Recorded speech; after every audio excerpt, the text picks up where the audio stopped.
Je joue avec bonheur, avec exaltation, la scène m'ennuie, je me sens éblouissante. Baise-moi, épouse-moi, bannis-moi. C'est moi le cocu, c'est moi qu'on engueule. Prends-moi, caresse, tue-moi. Orage au désespoir. Et voyez maintenant si cela vaut la peine de vous lever de votre fauteuil. Bonjour à toutes et à tous, bienvenue dans ce nouvel épisode de Hors Scène, le podcast qui dévoile les dessous du théâtre. Je m'appelle Alexandra Vépierre, je suis journaliste et un mardi sur 3, je reçois un ou une professionnelle du spectacle pour mieux comprendre ce milieu artistique. Aujourd'hui, je reçois Olivier Couder et Nadia Sadji. Olivier est le fondateur et directeur artistique du Théâtre du Cristal. C'est une compagnie créée en 1989 qui met en scène des spectacles avec une majorité de comédiens et comédiennes en situation de handicap. Il a fondé le festival Imago qui met en avant la création art et handicap contemporaine. Et il a aussi écrit le livre Présence du handicap dans le spectacle vivant aux éditions RS. Nadia est comédienne, elle appartient depuis 2005 au Théâtre du Cristal et a également travaillé auprès d'autres metteurs et metteuses en scène comme Olivier Brune, Dominique Oudard et Delphine Dubois-Fabing. On la voit aussi dans la série Astrid et Raphaël sur France 2. Avec mes invités, on va se demander quelle place a le handicap dans le théâtre français. Comment sont représentées les personnes en situation de handicap ? Pourquoi est-il encore aujourd'hui si difficile pour les artistes en situation de handicap d'être reconnus comme professionnels ? Et enfin, comment des compagnies comme le Théâtre du Cristal travaillent au quotidien et font avancer les choses. Bonjour ! Bonjour. Bonjour. Alors tout d'abord, je vais expliquer brièvement ce qu'on appelle le handicap. Alors, on s'accroche, voilà la définition officielle présente dans la loi handicap du 11 février 2005. Constitue un handicap toute limitation d'activité ou restriction de participation à la vie en société subie dans son environnement par une personne en raison d'une altération substantielle, durable ou définitive d'une ou plusieurs fonctions physiques, sensorielles, mentales, cognitives ou psychiques, d'un polyhandicap ou d'un trouble de santé invalidant. Donc concrètement, c'est un seul mot qui regroupe finalement de multiples réalités. Et dans les faits, en France, donc c'est assez dur d'avoir des chiffres précis, mais il y aurait plusieurs millions de personnes qui sont considérées comme étant en situation de handicap. Donc c'est très loin d'être négligeable. Et les handicaps peuvent être plus ou moins lourds, et la plus grande majorité d'entre eux ne sont pas visibles.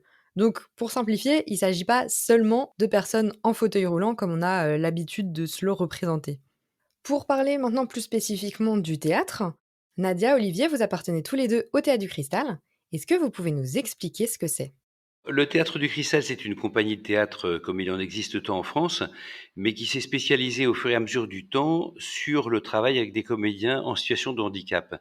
C'était au départ une des activités qui, par la force des choses, est devenue prépondérante, essentielle, parce qu'il y a un véritable enjeu esthétique et artistique qui a du coup fondé l'essentiel de la compagnie.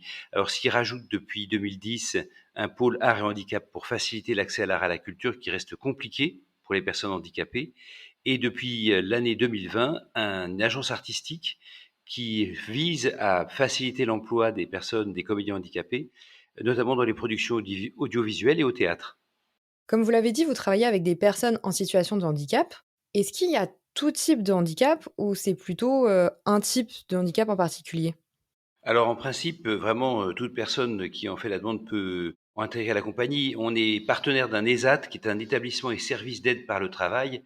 C'est un établissement médico-social qui a ses propres critères, nous avons les nôtres, et lorsqu'une admission est demandée, on vérifie chacun, l'ESAT que c'est cohérent avec son dispositif et son cahier des charges. Et nous, de notre côté, on vérifie que la personne est capable de faire du théâtre, qu'elle a un potentiel d'expressivité et qu'elle est capable de tenir un travail qui va lui demander tout de même un engagement, un investissement important. Donc Nadia, vous êtes comédienne au Théâtre du Cristal. Est-ce que vous voulez nous parler brièvement de votre handicap ou pas ? Bah écoutez, j'ai un handicap psychique, on est bien d'accord, hein, je sais pas, il n'est pas physique, il n'est pas mental, il n'est pas moteur. Il est psychique, ça veut dire qu'il ne se voit pas. Il est à l'intérieur de ma tête. Je suis psychotique, voilà. Alors, la définition de ce terme-là, quand j'étais en institution, on me l'a expliqué en me disant que c'était souvent des personnes qui s'isolaient pour broyer des mauvaises idées, des mauvaises ondes, des trucs comme ça. Ça, c'est ce qu'on m'avait un petit peu expliqué en institution. Pour être tout à fait honnête, je ne connais pas véritablement le sens ni même, la vraie définition de ce que c'est qu'être psychotique, mais je pense que c'est ça ou peut-être que c'est autre chose. C'est vraiment la définition que je peux vous en dire qui paraît floue comme ça, mais je pense qu'il existe peut-être des théoriquement parlant, beaucoup plus de détails, d'études qui ont été faites là-dessus et que je ne connais pas. Pour, revenir au Théâtre du Cristal, à proprement parler, est-ce que vous pouvez nous expliquer comment se déroulent les séances de travail? Et est-ce qu'elles diffèrent des séances, avec des comédiens et comédiennes qui sont pas en situation de handicap?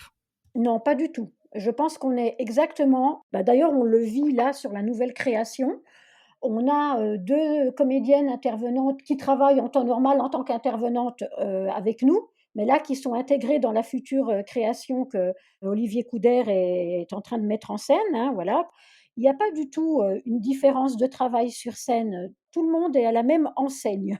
Tout le monde travaille, à la même égalité. Il y en a pas qui sont beaucoup plus privilégiés que d'autres. On est tous ensemble, c'est un vrai collectif, c'est un vrai mouvement et ça se passe plutôt bien parce que pour nous, personnes en situation de handicap, on se rend bien compte qu'on n'a pas un niveau, je dirais, un peu décalé par rapport à eux, du moins pour moi.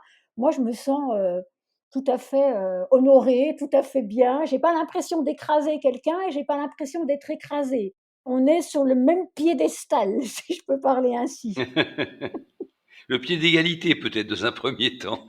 Oui, pied oui, plutôt pied d'égalité, voilà. Je pense que c'est assez bien réparti. Le travail au niveau des textes, au niveau des répliques, voilà, c'est assez bien réparti et puis bon, monsieur Couder nous connaît quand même assez bien, donc il fait aussi en fonction de sa connaissance par rapport à ce qu'on est, par rapport à ce qu'on peut représenter sur scène, donc je trouve que c'est assez équitable. C'est intéressant l'exemple que tu donnes, Nadia, parce que c'est très vivant.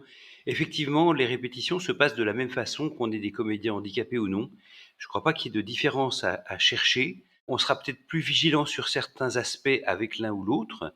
Par exemple, dans certains cas, on va pouvoir rappeler aux comédiens de la compagnie permanent que l'écoute, c'est important, que le déplacement dans l'espace, le fait de se repérer dans l'espace, dans le temps, c'est quelque chose sur lequel il faut insister un peu.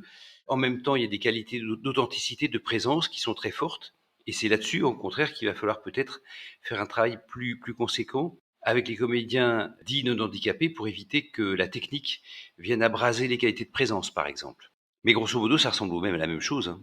Après, au niveau, de tout ce qui va être, vraiment les conventions du théâtre, donc l'idée de personnages, de quand est-ce qu'on commence, on s'arrête de jouer, les déplacements, les repères temporels et cetera. Est-ce que c'est vraiment adapté à tous et à toutes? Seuls des gens qui ont un handicap extrêmement prononcé et important ne comprendront pas les conventions de base. Certaines personnes dont le handicap mental, pour des personnes trisomiques avec un handicap assez prononcé, peuvent avoir des difficultés à comprendre au début la convention du faire semblant, faire en vrai, d'être sur un plateau pour imaginer, pour être dans du comme si. Ça peut être compliqué, mais a priori, avec le travail, rares sont ceux qui n'arrivent pas à comprendre ça. Vous parliez juste avant des qualités de présence. Est-ce que vous avez noté d'autres différences de jeu qu'il y a entre les comédiens et comédiennes handicapés et non handicapés? En tout cas, ça c'est vraiment l'essentiel, hein. C'est une absorption dans l'état intérieur, une forte présence, un naturel, qui est souvent plus difficile parce qu'on est pudique, même quand on est comédien professionnel. Alors on peut avoir une technique, encore une fois, qui permet de faire jouer les 5 émotions essentielles, la joie, le plaisir, la colère, etc. Mais pour que ce soit vraiment en prise directe avec son intimité profonde, c'est quelque chose de compliqué. Or, les comédiens en situation de handicap ont vraiment cette capacité à être vraiment eux-mêmes, très naturels, en plus de quoi, on sent bien que leur présence est fragile, menacée, et cette espèce de contraste entre la force du jeu et des émotions et la fragilité de leur présence, c'est quelque chose d'extrêmement émouvant et qui dessine vraiment un jeu tout à fait particulier que je serais tenté d'appeler phénoménologique, c'est-à-dire où les capacités d'être au monde, d'être en soi, de relations intersubjectives avec l'autre sont très développées et particulièrement remarquables. Alors après, il y en a d'autres, hein, on pourrait faire une sorte de catalogue. En tout cas, le fait d'être capable de ménager des ruptures, c'est quelque chose de très important aussi. Hein, on peut avoir des gens qui passent du coq à l'âne, d'une émotion, d'une colère, d'une détresse, d'un désespoir, au rire ou à la légèreté, avec une agilité que possèdent peu de comédiens non handicapés. Si je peux ajouter juste un truc, pour vous peut-être qui découvrez un peu l'univers de l'handicap, je pense que nous, En tant que personne en situation de handicap, mais avant tout comédien professionnel, on ne peut pas être quelqu'un d'autre que nous-mêmes, en fait. On ne peut pas tricher, on ne peut pas aller contre cette nature. On ne peut pas faire, comme si ça n'existait pas. J'ajoute juste une petite chose parce qu'elle me semble assez emblématique. Le rapport à l'espace et au temps qui est souvent perturbé du fait du handicap devient d'une profonde poésie au théâtre parce que le théâtre consiste à inventer et à créer un espace et un temps fictif. Donc ce qui est vraiment une déficience dans la vie devient une qualité artistique sur scène. Ça, c'est assez remarquable. Pour rebondir sur ce que vous disiez, Nadia, avec cette, impossibilité d'être quelqu'un d'autre que vous-même, comment ça se passe alors pour appréhender, l'idée de personnage dans ce cas? Pour ma part, à moi, par rapport à mes autres collègues, moi, je suis pas quelqu'un d'instantané. Ça veut dire que j'ai besoin de temps, j'ai besoin de comprendre, j'ai besoin d'être un petit peu pénible aussi avec des questions parce que, voilà, je découvre un petit peu, aujourd'hui le théâtre, quand je veux dire que je découvre le théâtre, ça veut dire que je découvre un peu le sens du travail qui est demandé sur scène, les textes, le sens du texte et tout ce que je dois dire, avec authenticité. J'ai besoin de rentrer dedans et pour rentrer dedans, il faut que j'aille chercher en moi-même. Donc c'est une grosse, grosse, grosse complexité pour moi. C'est vraiment, voilà, j'y arrive pas comme ça du premier coup, mais je quand j'y arrive, bah, ça donne un résultat. C'est juste hein, ce que dit Nadia, hein, c'est-à-dire qu'il y a besoin de passer par beaucoup de chemins de traverse, par beaucoup de fausses routes, de se poser plein de questions, de faire le contraire de ce qu'il faut, et ça prend du temps. Alors peut-être encore plus qu'avec des comédiens non handicapés, mais le processus est le même. Il y a une recherche où on prend plein de pistes, certaines sont fausses, etc. Et peut-être s'il y a une particularité, c'est qu'il faut effectivement plus de temps pour arriver au résultat final. Ça n'enlève rien au résultat final, en revanche. Et qu'est-ce que c'est la différence entre ce que vous faites, au Théâtre du Cristal et l'art-thérapie, par exemple? Alors là, c'est très clair, si vous voulez. Je pense que l'art-thérapie se définit par un objectif qui est clair, qui est d'aider les gens, de les soigner, de faire qu'ils aillent mieux. On n'imagine pas un art-thérapeute ne pas se soucier de l'état de son patient. Hein, il est là pour que la personne aille mieux. Et d'ailleurs, si c'était pas le cas, on lui dirait mais qu'est-ce que tu fais? Nous, au théâtre, on a un objectif clair qui est un objectif esthétique, artistique. Autrement dit, faire le plus beau spectacle possible qui, de préférence, plaise aussi au public, qui ait une rencontre, si possible, avec le public. Après, ça n'empêche pas qu'il y ait des conséquences thérapeutiques dans le travail artistique, pour tout un chacun d'ailleurs, pas seulement pour des personnes handicapées, et qu'il y ait parfois des conséquences esthétiques dans une démarche d'art-thérapie. Mais je crois qu'il ne faut surtout pas confondre objectif et conséquences. Sinon, on est dans une sorte de mensonge ou en tout cas oui, de quelque chose qui ne serait pas très clair par rapport au public et on leur doit la clarté par rapport à ça. Après, est-ce qu'il y a un accompagnement, des personnes en situation de handicap, des accompagnateurs qui travaillent avec vous ou pas du tout? Alors, dans la compagnie, on est donc partenaire d'un ESAT, un établissement et service d'aide par le travail, qui met à disposition de la compagnie une éducatrice spécialisée pour accompagner et soutenir les comédiens au quotidien. Mais tout ça se fait en dehors du plateau, dans les temps où justement on peut prendre un petit peu de temps pour ça. Et donc, ils ont quand même cette aide, ce soutien au quotidien, puisque c'est une activité à plein temps. Nadia, cet accompagnement, il vous semble, important? Oui, je pense que c'est essentiel, même nécessaire d'y avoir un cadre éducatif parce qu'on est aussi des personnes qui pouvons craquer, qui pouvons avoir des moments où, bah, ça va pas, donc il faut qu'il y ait quelqu'un qui soit là pour aider, pour nous soutenir, pour nous porter, pour parler avec nous, pour évacuer. Alors monsieur Couder le fait, c'est vrai, mais aussi l'éducateur. Alors maintenant, on va parler, de la situation, des comédiens et comédiennes, en situation de handicap en France, donc plus largement. Est-ce que, déjà, il y en a beaucoup des comédiens et comédiennes, professionnels en situation de handicap dans le théâtre français? Il y en a malheureusement très peu, pour une raison très simple, c'est que on a réalisé il y a très peu de temps en fait, hein, le fait qu'il y avait des capacités artistiques chez les personnes en situation de handicap. Dans le milieu professionnel ordinaire, la plupart des personnes handicapées cachent leur handicap de façon à ne pas être sujet à des discriminations. Je pense à cette comédienne connue qui avait demandé au régisseur de la salle de mettre un petit cordon le long de la fosse de scène parce qu'elle avait peur de tomber, parce qu'elle était en fait quasi aveugle. Et elle lui a fait jurer de ne pas répéter cette difficulté à l'extérieur pour qu'on ne sache pas qu'elle avait un handicap.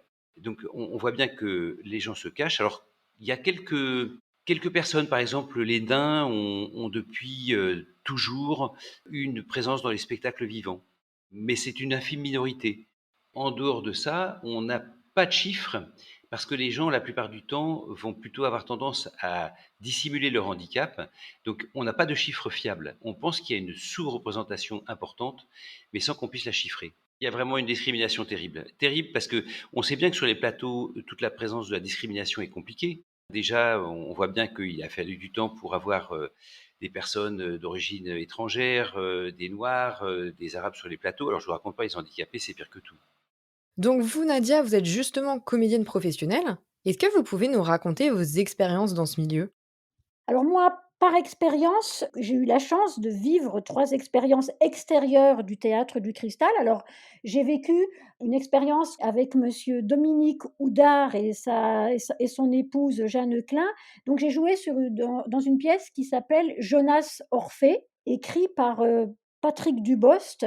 À l'époque, j'avais pas du tout le sens du texte. Je savais même pas ce que je disais. C'était très compliqué parce que ça relevait de la mythologie. Bon, voilà, c'était très, très difficile. Ensuite, en 2011, j'ai eu la chance de rencontrer Olivier Brune, qui est auteur, metteur en scène et comédien, pour, intégrer son spectacle Fracas, et j'ai découvert un auteur absolument, prestigieux, intéressant, intelligent, qui s'est intéressé à nos vécus, parce qu'on était 4 comédiens, mais pas de manière indiscrète. C'est-à-dire, ce qu'il voulait, c'était la rupture, pour en faire justement ensuite, des mots à lui, des phrases, et pour donner un peu, ce que ça a donné. Je vous invite d'ailleurs à aller le voir si vous avez, un moment, voilà, sur YouTube. Je pense que vous pouvez trouver une captation. Et puis la troisième, là, que je vous ai dit, c'est celle du lit des autres, avec Delphine Dubois-Fabingue, qui est auteure, comédienne et metteur en scène aussi. Et elle, en fait, elle est venue faire son petit casting en 2018 lors d'un stage qu'elle avait fait chez nous, et en venant voir aussi un colloque sur la sexualité qu'on donnait. Et ça l'a bottée, ça l'a intéressée. Et elle s'est dit, ben, je veux faire un spectacle autour de ça. Donc en fait, au Théâtre du Cristal, on est 3 à intégrer cette création-là. Donc il y a 4 intermittents et 3 avec ceux du Cristal. Et ça tourne beaucoup sur Grenoble, en région Rhône-Alpes, puisque pour le moment, elle n'a pas la possibilité de pouvoir le proposer ailleurs. On espère que si, on espère qu'à un moment donné, ça va décoller. Mais ce qui est intéressant, et principalement, c'est qu'on parle de la sexualité de l'handicap. Alors, je ne sais pas si ça, c'est quelque chose qui vous interpelle et tout, mais on essaye aussi d'aller plus loin. On essaye vraiment, vraiment, vraiment de se dire que là aussi, on va commencer à y mettre notre grain de sel. La sexualité des handicapés, c'est quoi? Est-ce qu'ils y ont droit? Comment ça se passe? Avec qui? Dans quel lieu? Etc. Parce qu'il ne faut quand même pas oublier qu'on est en situation de handicap, certes, mais on est avant tout des adultes, des hommes, des femmes, des êtres humains. Voilà, donc on a aussi le droit d'avoir du plaisir dans la vie, comme l'ont les gens dits normaux. Et cette pièce, elle est assez ludique, elle n'est pas du tout moraliste, je pense que ce n'était pas du tout ce qu'elle voulait, mais elle a eu beaucoup, beaucoup de personnes qui ont réagi, il y a eu beaucoup de gens dans le public qui ont eu des réactions, ça a suscité un peu des réactions parce qu'il y a eu des personnes qui ont dit que c'était pas possible, que ça ne pouvait pas exister. Puis juste pour terminer, cette metteur en scène est en procès à l'heure actuelle avec une institution, une directrice d'institution qui a décidé de lui coller un procès parce qu'elle n'a pas trouvé normal qu'elle vienne fouiller dans l'intimité des personnes en situation de handicap, alors que Delphine, elle nous a quand même expliqué que les personnes qu'elle a rencontrées pour faire cette future création, ce sont des personnes qui étaient volontaires d'en parler eux-mêmes. C'est-à-dire qu'elle ne les a pas obligées. Jamais, jamais, jamais elle aurait fait ça. Et donc la directrice, qui paraissait un petit peu fermée d'esprit, n'a pas voulu l'entendre comme ça. Et donc, depuis, voilà, il y a un procès. Oui, il faut savoir que non seulement il y a un procès, mais il y a aussi des subventionneurs qui se sont désistés parce que ça parlait de la sexualité des personnes handicapées. Il faut voir qu'on est malheureusement à des années-lumière de retard dans certains cas pour des questions morales, que la sexualité des personnes handicapées fait peur. Elles sont apparentées à l'ange sans sexe ou à la bête monstrueuse et que du coup on a beaucoup de mal à accepter cette sexualité. Mais justement, cette histoire de procès, ça me fait penser à ce que vous expliquez dans votre livre, Olivier, à toutes ces réactions négatives que les gens ont pu avoir à l'idée de voir des personnes en situation de handicap sur scène. Il y a un côté dérangeant pour certaines personnes. Comment on peut expliquer ces réticences? Je crois qu'il y a 2 choses. D'une part, il y a une peur ancestrale, ça c'est clair, qui concerne le handicap, un peu comme si l'autre était frappé d'un mal qui pouvait être contagieux et que s'exposer à rencontrer une personne handicapée, c'était s'exposer à pouvoir soi-même être touché et frappé par le handicap. C'est aussi la peur de ne pas arriver à communiquer avec la personne, qu'elle soit totalement incompréhensible. Et c'est aussi concernant les spectacles, alors là, il y a toute une mémoire qui est particulièrement difficile à assumer en Occident, puisque depuis le Moyen Âge, il y a eu des spectacles de fous dans les asiles, mais qui étaient terrifiants, c'est-à-dire qu'on les faisait danser à coups de fouet. Ça a été une grande distraction des bourgeois de la rive gauche jusqu'à la Révolution française.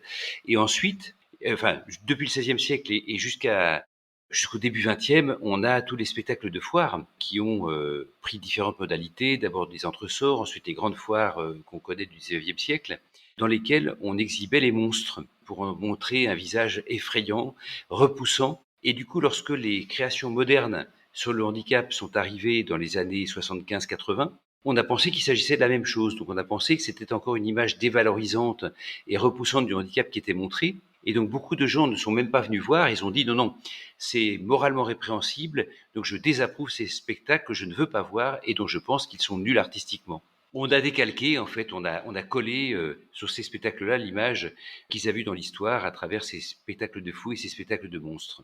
Après, il y a un autre point que vous soulevez aussi dans votre livre, c'est celles et ceux qui pensent que les personnes en situation de handicap ne peuvent pas faire de l'art. Comment expliquer cette réaction? Je pense que le handicap est souvent vu comme quelque chose qui recouvre l'ensemble de la personnalité, un peu comme si on était handicapé en tout et pour tout. Alors qu'en fait, ce qu'on remarque quand on connaît un peu les personnes handicapées, c'est que d'une part, le handicap peut y avoir des déficiences limitées à certaines facultés, pas à toutes, et qu'il y a parfois un handicap qui est dû aux situations quotidiennes qui ne sont pas adaptées. On peut être très doué pour le théâtre et avoir un vrai problème par ailleurs, être aveugle, être sourd ou avoir un handicap psychique, etc., etc. Et donc, la culture, qui est quelque chose de placé très haut dans les qualités de l'humanité, ont semblé totalement inaccessibles à des personnes qui semblaient tout en bas de l'échelle. Je crois que c'est aussi bête que ça, et ça a expliqué que pendant longtemps, on considère que la personne en situation de handicap n'était pas capable de création, de créativité.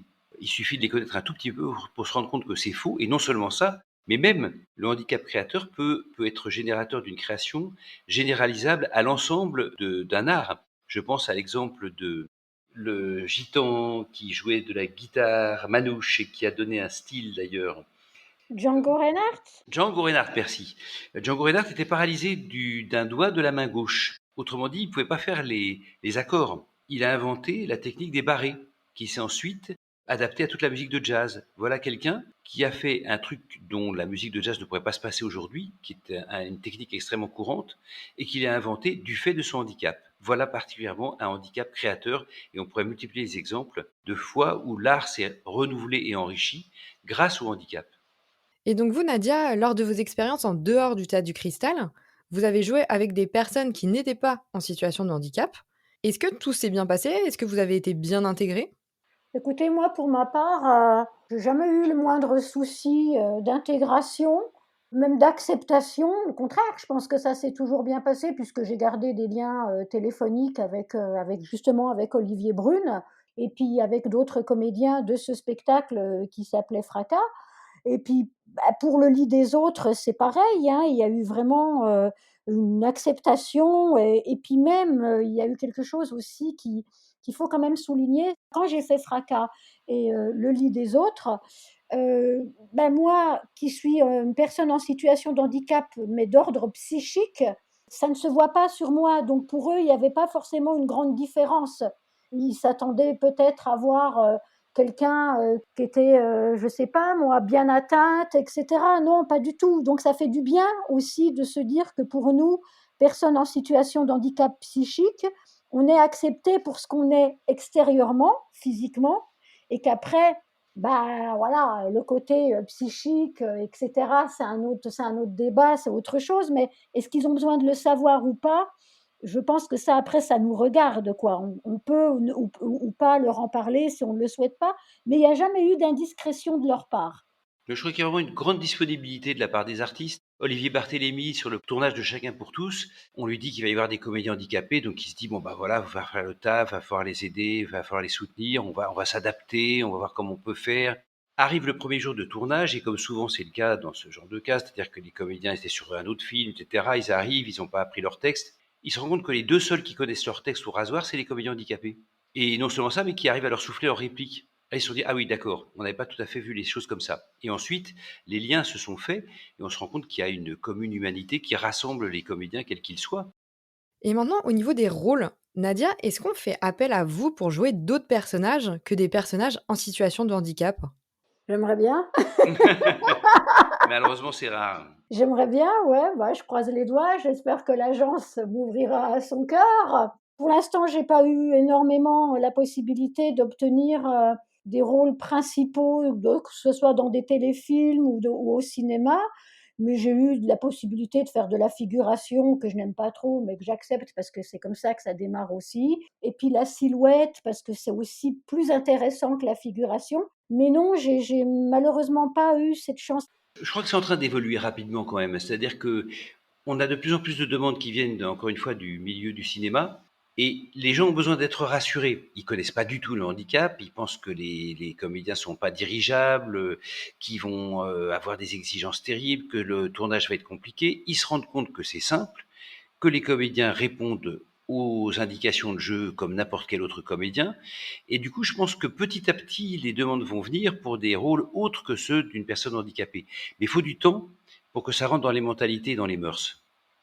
Et au niveau, de la réaction du public, quels ont été, vos retours, quand vous faites des pièces où la majeure partie, des, comédiens, comédiennes sont en situation de handicap? Qu'en pense le public? Ça a beaucoup évolué depuis 1989. Au départ, c'était un peu l'effroi. C'était même des problèmes moraux, des culpabilités pour oser venir voir des personnes handicapées. On revient au spectacle de monstres dont je parlais précédemment. Petit à petit, les choses se sont fluidifiées. Et je dirais qu'aujourd'hui, il y a une sorte de saine curiosité. C'est-à-dire que on vient en se disant, tiens, qu'est-ce que ça pourrait bien être, ce spectacle-là? On est quand même pris par des a priori souvent qui font qu'au départ, on se dit, tiens, ils sont un peu bizarres. Et puis très vite, si le spectacle est de qualité, on regarde le spectacle, on ne se pose pas le problème de savoir qui l'interprète.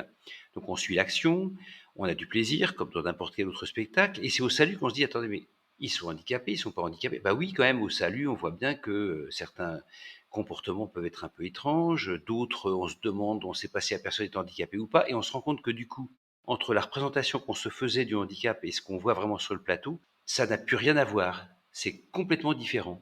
Alors je ne compte pas le nombre de gens qui étaient là, mais vraiment choqués, abasourdis, et disant, mais ils ne sont pas handicapés. Enfin si, ils sont handicapés. Enfin, on est tous handicapés. Enfin, ça veut dire que d'un seul coup, d'une part apparaissait comme une humanité dans laquelle on pouvait se reconnaître, handicapé ou non.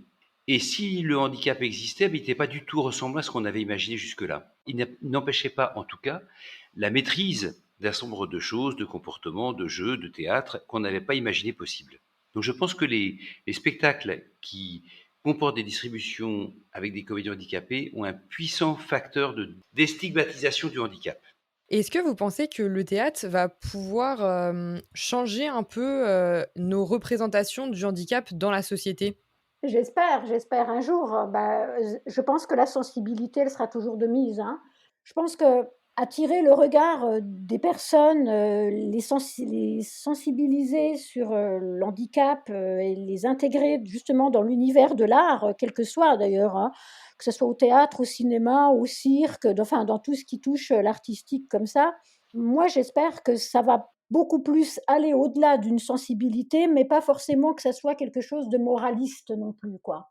Il faut pas que ça soit dans une espèce de moralité constante parce que j'aurais trop peur que ça lasse les gens et puis qu'ils se disent: «Ouais, ben, c'est bon, on a bien compris que l'handicap existait, OK, on va faire quelque chose». Non, je crois qu'il faut savoir amener les gens à quelque chose de beaucoup plus relationnel, de beaucoup plus, intense et de beaucoup plus, chaleureux, je dirais, entre le monde de l'handicap et le monde ordinaire. Mais après, voilà, c'est comme dit Monsieur Couder, c'est des choses qui se font par petits pas. Voilà, c'est des choses qui se font progressivement, qui un jour arriveront, et puis bah, peut-être qu'on dépassera le stade de l'handicap pour passer de l'autre côté de la frontière dans le milieu ordinaire. Voilà. Et tu as raison de rappeler, Nadia, que c'est pas du théâtre pédagogique qu'il faut faire, hein. André Gide disait, on fait pas de la bonne littérature avec des bons sentiments, c'est pareil pour le théâtre, hein. Il s'agit pas de dire, «Soyez gentils avec les handicapés», mais vous voyez, les handicapés sont quand même des gens géniaux. C'est bien sûr au contraire, des fois dans le contraire, hein, c'est-à-dire en dénonçant les injustices, en dénonçant les images et les clichés, ou simplement par la simple existence d'un théâtre, qui révèle des qualités insoupçonnées, qu'on est le plus efficace. Ça se suffit à soi-même. Après, est-ce qu'il existe des associations ou des militants vraiment qui essaient d'œuvrer, et de faire bouger les choses, peut-être mettre des plus de quotas dans l'art, faire des choses comme ça ou pas? Ah bah, nous, on est profondément militants par rapport à ça et on se bat tous les jours. Je crois que de plus en plus, les subventionneurs, alors ça fait très longtemps que dans le cahier des charges, on doit avoir une, représentation, une diversité et cetera. Petit à petit, on commence à y venir. Je sais que, par exemple, pour le cinéma, les demandes de subventions sont assorties maintenant d'une demande de plus de diversité dans les distributions. Ça, je pense que c'est vraiment quelque chose d'important pour arriver petit à petit à rééquilibrer les choses. Je posais la question aussi, je précise, pour, les auditeurs et auditrices parce que avant de tomber sur le Théâtre du Cristal, j'ai fait pas mal de recherches, donc sur le handicap dans le théâtre et c'est vrai que, pour d'autres formes de discrimination, donc quand j'ai fait un épisode sur, les femmes dans le théâtre ou sur les personnes racisées, j'ai trouvé très rapidement des militants, militantes, des associations et cetera et c'est vrai que pour le handicap, j'ai mis beaucoup de temps à trouver, ça sortait pas, directement. J'avais l'impression qu'il y avait pas tant de militants, très actifs et très visibles finalement. Ben je l'ai réalisé grâce à vous, en fait, hein, et je me rends compte qu'effectivement, il y a peu non, mais il y a peu de c'est drôle, hein, c'est curieux. Il y a peu d'artistes en situation de handicap qui aient ce rôle de porte-parole. Il y a quelques personnes, qui ont un rôle comme ça de militants, mais qui sont plutôt dans les pôles art et handicap. Ça existe beaucoup chez les anglo-saxons, pas tellement chez nous. Je me hasarderais pas à donner d'explication parce que j'en suis pas sûr, mais en tout cas, c'est vrai que c'est important parce qu'on manque un peu de ce bras armé qui pourrait faire avancer un peu plus les choses. Il y a aussi les associations, vous savez, qui gèrent des établissements médico-sociaux qui ont une sorte de double discours. L'un qui est vraiment de porter le discours de la création, de l'art pour les personnes handicapées, et puis en même temps, dans les établissements médico-sociaux, les pratiques sont pas toujours au diapason des discours, hein, qui sont fortement inclusifs, fortement sur la création, alors que dans les pratiques, il arrive parfois qu'on fasse encore appel à l'éducateur pour gratouiller un peu la guitare dans un coin. Maintenant pour terminer, je vais vous poser, une question récurrente, dans le podcast. Est-ce que vous auriez des œuvres ou des artistes de théâtre à nous conseiller? Oh ben plein. Non, il y a plein de choses magnifiques. Il faut savoir que la création est infiniment plus riche que ce qu'on imagine. Et ben vraiment, s'il y a un conseil à donner, soyez curieux. Allez voir ce qui se passe. Vous serez totalement surpris. Ça, je peux vous en garantir. L'image un peu misérabiliste, grave, tragique qu'on se fait du handicap est totalement battue en brèche par presque tous les spectacles. Alors le premier qui me vient, parce que il est fabuleux, c'est Emmanuel Laborie avec l'IVT qui a fait un spectacle qui s'appelle Dévaste-moi, mis en scène par Johan Ibert. C'est absolument splendide. Dans la catégorie des grands metteurs en scène reconnus, il y a bien évidemment Jérôme Bel, moi j'adore personnellement. Bon après, c'est très contesté et contestable, mais voilà, c'est intéressant d'aller voir pour voir si on aime ou si on déteste. Bien sûr Pippo Del Bono, il y a Raffaello Sanzio. Après, dans les gens moins connus, moi j'aime beaucoup nos camarades du Théâtre de l'Évasion qui est à Célestat, de la Bulle Bleue à Montpellier, également le Théâtre Eurydice à Plaisir. Alors ils sont moins connus, donc il faut tomber sur leur création, mais il y a vraiment des pépites là-dedans, hein, et des choses tout à fait intéressantes. Et puis je renvoie tout simplement au site du festival Imago ou du Théâtre du Cristal. Nous co-organisons avec Richard Le Turc le festival Imago tous les 2 ans dans les années paires, donc le prochain sera à l'automne 2022, dans lequel on a une diversité absolument phénoménale de spectacles. Il y a vraiment des choses formidables à voir, y compris à l'international.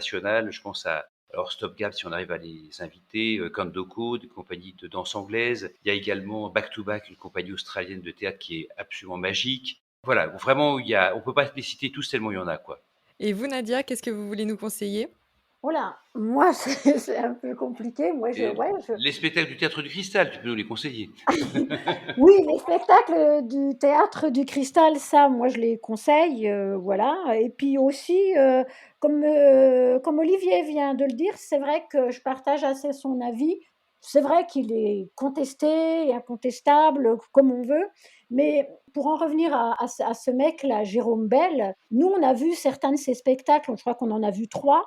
Et même si ça peut paraître très, très subversif, très dérangeant, très violent, il y a quelque chose qui fait quand même que ça fait réfléchir. Ça Mmh. fait réfléchir, voilà. Jérôme Bel, je ne pense pas que ce soit un chorégraphe qui a envie de minimiser les choses et qui a envie de se dire: «Oh les pauvres, ils sont comme ça, je vais faire attention». Non, il les amène vraiment à se dépasser. Il les amène vraiment à donner quelque chose au-delà de la pudeur, au-delà de leur handicap. Et oui, moi je le conseille. Il faut aussi, demander aux gens de surveiller leur officiel des spectacles puisque normalement autour de novembre, je pense, en tout cas à l'automne, on devrait faire la création de Variations singulières, notre prochain spectacle. Ça passera au chapiteau Turbulent à Paris, probablement aussi à Éragny, à la salle Victor Jara et aussi à Plaisir, plus si Affinité peut-être aussi. Ça, c'est quelque chose qui est en négociation au théâtre qui se trouve à la porte de Pantin, Le Vent se lève. Merci beaucoup à Nadia et Olivier de nous avoir partagé leur expérience. Et merci à vous d'avoir écouté le 5e épisode de l'acte 2 de Hors Scène. Si vous aussi vous souhaitez partager vos expériences théâtrales, retrouvez-nous sur Facebook et Instagram. On relaiera tous vos témoignages. En ce début mai 2021, on fête aussi l'anniversaire de Hors Scène. Et oui, ça y est, ça fait déjà 1 an qu'on plonge toutes les 3 semaines dans le fonctionnement du théâtre français. Et vous êtes toujours de plus en plus nombreux et nombreuses à nous suivre, donc merci beaucoup, ça fait vraiment plaisir. Si vous souhaitez nous faire un petit cadeau, abonnez-vous au podcast, laissez-nous plein d'étoiles, de commentaires, mais surtout, parlez-en autour de vous. Merci beaucoup. Ce podcast est réalisé en collaboration avec la courageuse Laetitia Leroy, qui s'occupe de nos réseaux sociaux. Merci à elle. Le générique de cet épisode a été créé par Thomas Rodriguez. Merci à lui. Et nous, on se retrouve très prochainement pour un nouvel épisode. Allez, à bientôt!